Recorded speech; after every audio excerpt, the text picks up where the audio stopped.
खुशकिस्मत होते हैं वो लोग जिन्हें आत्मनिरीक्षण करने के लिए समय मिलता है, वरना तो पूरी जिंदगी दो वक्त की रोटी कमाने में और जिम्मेदारी निभाने में बीत जाती है। अपने लिए तो समय ही नहीं बचता और वही जिम्मेदारियां निभाते निभाते आदमी इतना थक जाता है कि जिंदगी एक बोझ लगने लगती है। उसमें कुछ मजा ही नहीं रहता, कुछ उमंग, कुछ उत्साह, जोश जिंदगी से गायब हो जाता है। लेकिन आदमी हमेशा से ऐसा नहीं होता। कभी तो वह जोश उत्साह से भरा हुआ होगा, लेकिन अब ऐसा क्या हुआ कि वो जोश ठंडा पड़ गया? जिंदगी में कोई उमंग, तरंग, उत्साह दिखाई ही नहीं देता। ऐसा क्यों हुआ?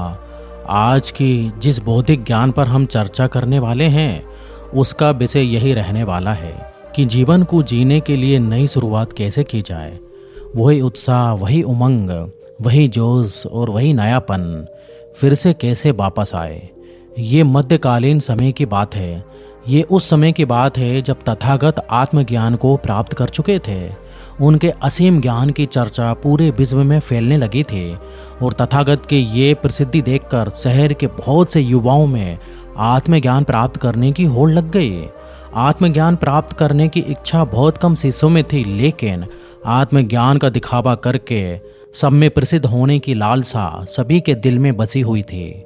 जब भी तथागत के पास कोई युवा शिष्य आता, आत्मज्ञान प्राप्त करने के लिए आता, तो तथागत उसे कुछ दिनों के लिए भिक्षा मांगने और चुप रहने के लिए कहते।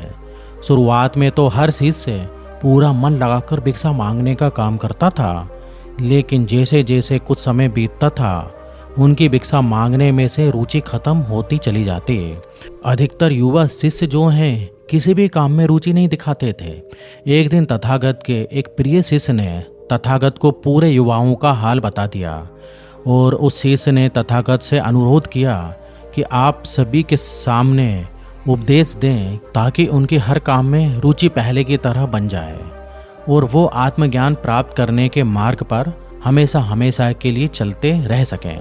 उस शिष्य ने तथागत से हाथ जोड़कर कहा कि हे तथागत, एक आप ही हैं जो भटके हुए युवाओं को सही मार्ग दिखा सकते हैं। कृपया करके आप अपने पावन उपदेशों से उन सभी का मार्गदर्शन जरूर करें। बुद्ध ने उस शिष्य के सर पर हाथ फेरते हुए कहा कि भंते, आत्मज्ञान के मार्ग पर तो आदमी को खुद ही चलना पड़ता है। जब तक उसके अंदर अपने आप से आत्मज्ञान प्राप्त करने की इच्छा नहीं उठेगी, तब तक वो आत्मज्ञान प्राप्त करने का सिर्फ दिखावा भर करेगा, लेकिन उसकी आंतरिक शक्ति अपने परिपूर्णता में कभी काम नहीं कर पाएगी। लेकिन फिर भी तुम चाहते हो कि मैं तुम लोगों को सही राह दिखाने के लिए कोई उपदेश दूं, तो कल संध्या समय यही उपदेश रहेगा कि जवानी में आदमी का मन बूढ़ा क्यों हो जाता है। अगले दिन संध्या समय अपना उपदेश शुरू करते हुए तथागत एक युवा शिष्य से पूछते हैं कि रास्ते में चलते हुए अगर तुम्हारे पैर के नीचे कोई सांप आ जाए तो तुम क्या करोगे? तो उस युवा शिष्य ने जवाब दिया कि हे तथागत, अगर मुझसे ये गलती हो जाती है तो मैं वहाँ से भागने में ही अपनी भलाई समझूंगा, क्योंकि सांप पलटकर मुझ पर हमला भी कर सकता है। इसलिए मुझे सतर्क रहना होगा और जल्द से जल्द वहाँ से भाग जाना होगा। तथागत ने सभी शिष्यों को संबोधित करते हुए कहना शुरू किया कि जिस प्रकार जंगल में एक हिरण अपने प्राणों के लिए हमेशा सतर्क रहता है, उसी प्रकार एक शेर उसका शिकार करने के लिए पूरा सतर्क रहता है। उसे जब भी मौका मिलता है वो उस हिरण का शिकार कर लेता है। तो यहाँ पर जिसकी भी सतर्कता कम होगी, उसे अपने जीवन से हाथ धोना पड़ेगा। या तो हिरण मारा जाएगा या फिर शेर भूखा मर जाएगा। मज़े की बात तो ये है कि वो शेर और वो हिरण को प्रतिपल सतर्क रहना होगा।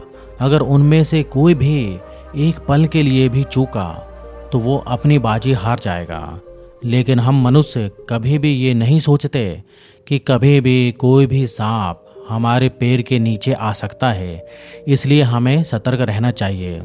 हम अपना हर कदम बेहोशी के साथ उठाते हैं, क्योंकि हमें हमेशा यही लगता है कि हमारे पैर के नीचे कोई कंकड़ भी नहीं आ सकता, तो सांप होना तो बड़ी दूर की बात हो गई।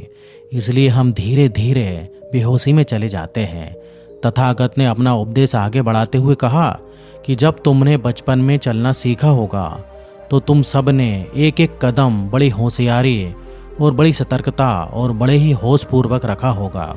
लेकिन जैसे जैसे तुम चलने में माहिर हो गए, वैसे वैसे तुम्हारा चलने पर से ध्यान हटता चला गया होगा और तुम बेहोशी में चले गए।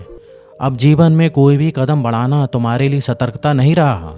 अब साधारण चाल चलना तुम्हारे दिमाग के लिए एक आदत बन चुकी है और उस आदत को दोहराने के लिए आपको सतर्क रहने की कोई ज़रूरत नहीं पड़ती।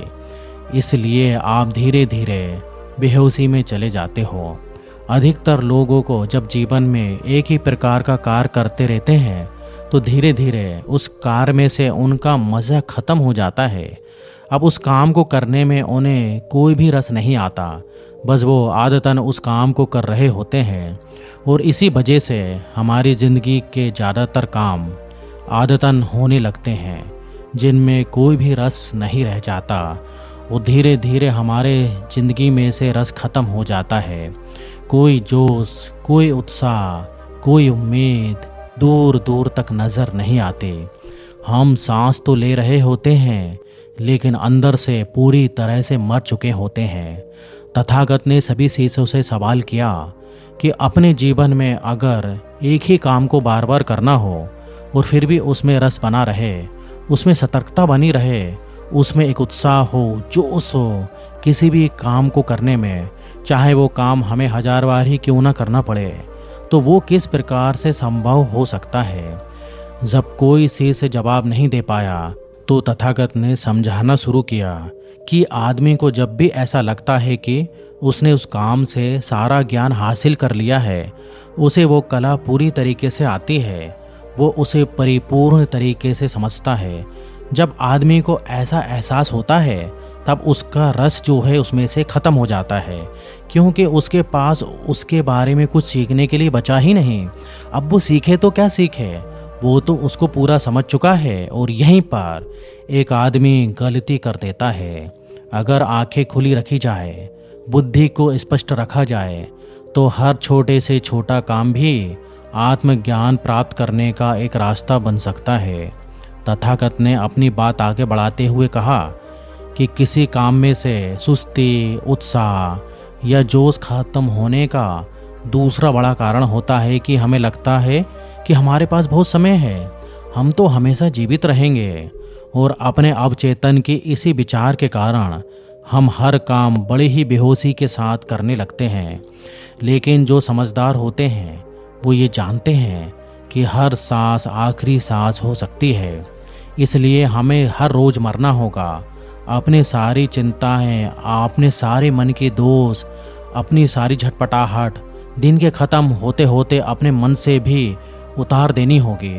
और हमें ये विचार पैदा करना होगा कि हर दिन एक नया दिन होता है, एक नया जीवन होता है और वो जीवन शाम होते होते ख़त्म हो जाएगा। इसलिए आपके पास सीमित समय है। उसी सीमित समय में आपको आत्मज्ञान प्राप्त करने के सारे तरीके अपनाना होगा। आप उस आत्मज्ञान को पाने के लिए गैर जिम्मेदार नहीं हो सकते, क्योंकि वही जीवन का असली निचोड़ है। उसके लिए हमें चुस्त रहना होगा, हर दिन को जीना होगा, हर सांस को भरपूर तरीके से जीना होगा और ये एहसास करना होगा कि हम चाहे जिस काम को भी करें वो काम अपने आप में बिल्कुल नया है। चाहे हम उस काम को बार बार ही क्यों ना करें, लेकिन हमारी चेतना हमेशा नई होनी चाहिए। उसमें एक नयापन, एक ताजगी, एक उत्साह होना चाहिए। तब हमारे जीवन में परमानंद का उदय होगा। ऐसा आनंद जो निरंतर है, जो शाश्वत है, जो कभी नहीं मिटता, जो किसी चीज़ से बंधा नहीं होता। और जब हम निरंतर उस आनंद का एहसास कर पाते हैं तब हमें पता चलता है कि आत्मज्ञान का रास्ता कौन सा है, हमें किस रास्ते पर आगे बढ़ना है। फिर आपको किसी से कोई सवाल पूछने की ज़रूरत नहीं रह जाएगी। फिर आपको कोई वीडियो नहीं देखनी होगी। बस अब आपको आपका मार्ग मिल गया। अब आप निरंतर 24 घंटे अपने आनंद में रह सकते हैं, किसी काम को करते हुए भी या खाली बैठे हुए भी।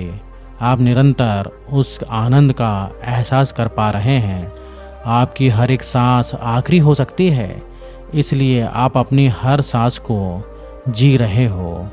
आपकी चेतना में नवीनता है, उसमें ताजगी है। तथागत ने अपना उपदेश खत्म करते हुए सभी शिष्यों को कहा कि अभी हम सब रात्रि का भोजन करने के लिए जा रहे हैं। भोजन तो हम रोज करते हैं, लेकिन आज से भोजन का हर टुकड़ा हमें इस प्रकार महसूस करेंगे कि जैसे हम पहली बार उस टुकड़े को अपने मुंह में ले रहे हैं। और इससे आपकी चेतना नवीन होती जाएगी, नई होती जाएगी। हर काम में इस प्रयोग को अपनाओ और आप पाओगे कि आपके शरीर का पूरा हो जाने पर भी आपकी चेतना एकदम नवीन है। आपकी आंखों में कोई थकावट नहीं है, बल्कि उसमें एक आश्चर्य है, उसमें एक उत्साह बना हुआ है। इसके बाद तथागत और सभी शिष्य रात्रि का भोजन करने के लिए भोजन कक्ष में पहुंच जाते हैं। तो दोस्तों, कैसी लगी कहानी आपको कमेंट सेक्शन में ज़रूर बताना, और अच्छी लगी हो तो इस चैनल को सब्सक्राइब करके नोटिफिकेशन बेल आइकॉन को ज़रूर दबा दीजिए, क्योंकि जब हम भी कोई ज्ञानवर्धक वीडियो डालें तो आपको तुरंत नोटिफिकेशन पहुंच जाए। तो मिलते हैं किसी अगले कहानी में, तब तक के लिए आप अपना ख्याल रखिए। धन्यवाद।